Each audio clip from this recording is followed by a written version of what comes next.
গান করে এত গান করে ধন্যবাদ। তো আর যদি কারো দিলে, কারো মনে, কারো প্রাণে কিছু থাকে যে হেলা আমি 100 টাকা দেবো, 10টা টাকা দেবো, এই মৌকা আর জীবনে মিলবে কি মিলবে না। তো এটাই জীবনের শেষ জালসা, এটাই জীবনের শেষ সভা, এটা মনে করে কারো দিলে যদি চাহে বাবা 2-4 মিনিটের মধ্যে একটু তাড়াতাড়ি করে নিয়ে চলে আসে। যাই হোক, এই কাফেরেরা বাবা দলে দলে চারিদিকে ছড়িয়ে ছিটিয়ে গেল, নবীকে খুঁজতে চলে গেল। যেইখানে আমার নবী আছেন ওইখানেও একটা দল চলে গেছে। কিন্তু কি খোদার কারিশমা দেখেন, যেখান দিয়ে নবী আবু বকরকে নিয়ে, নবীকে নিয়ে ঢুকেছেন, ওই গেটের মুখে হাজারবার শুনেছেন, বললে মনে পড়বে, মাকড় সাথে জাল বেঁধেছে, কবুতরের ডিম দিয়েছে, শুনেছেন কিনা? কবুতরের মাকড়সায় জাল বেঁধেছে, কবুতরের ডিম দিয়ে দিয়েছে, কেউ জানে এটা দিয়ে না ঢুকে, এখানে এটা বহু পুরানো জায়গা। বাবারা, আমার মা বোনেরা, এবার ওই জায়গাখানে এসে ওট মুখেরা চারিদিকে দেখছে, চারিদিকে খুঁজছে, গেল তো গেল কোন দিকে। আবু বকর বলছে, নবী গো, এই দেখেন আপনাকে বাড়িতে পাইনি, আমাকে পাইনি।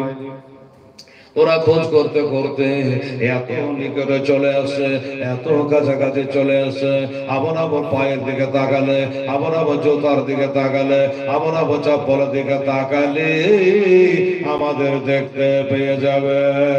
কি উপায় হবে নবী গো? এখান থেকে যদি তাড়া করে দেয়, ওদিক থেকে পালাবার কোন রাস্তা যে নাই গো নবী। আমার নবী বলে, আবু বকর লা তাহজান ইন্নাল্লাহ মানা। আবু বকর, পালিয়ে যাওয়ার রাস্তা নাই। কে বললো? এমনি করে নবী পাহাড়ে হাত রাখলো। আমার নবী বলে, আবু বকর রে, আমার আঙুলের ফাঁক দিয়ে কিছু দেখতে পাচ্ছ? আবু বকর তাকে দেখতে পাচ্ছে। কি দেখতে পাচ্ছ? বলে, নবী গো, আমরা আঙুলের ফাঁক দিয়ে দেখতে পাচ্ছি বিরাট যেন একটা সমুদ্র, আর ওই সমুদ্রে যেন একটা জাহাজ ভিড়ে আছে। আবু বকর, তুমি বলছো আমরা তাড়া করে কোথায় যাব?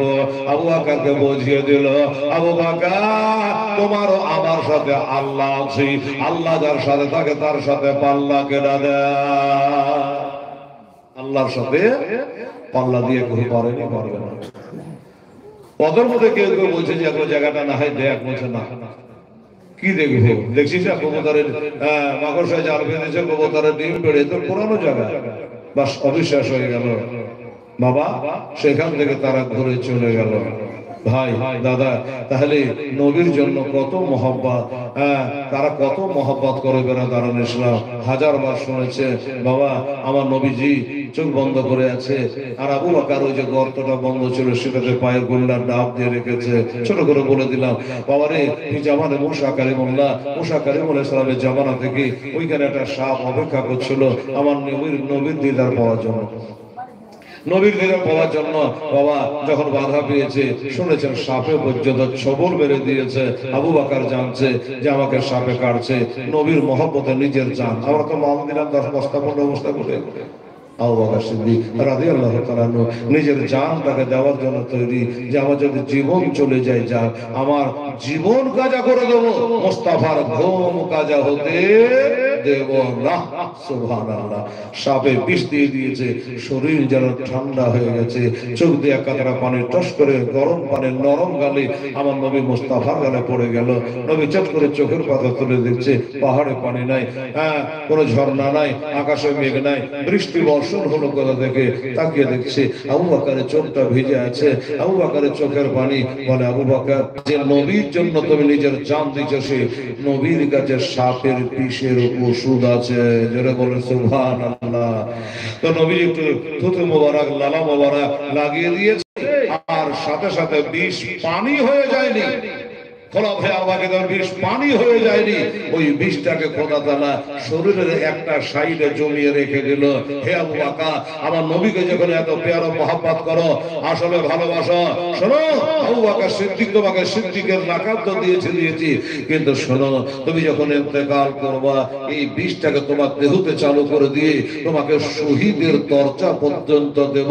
আর আল্লাহর কোরআন বলছে, যারা আল্লাহর পথে শহীদ তারা কখনো মরে না, মরে না, মরে না, তারা হলো জিন্দা।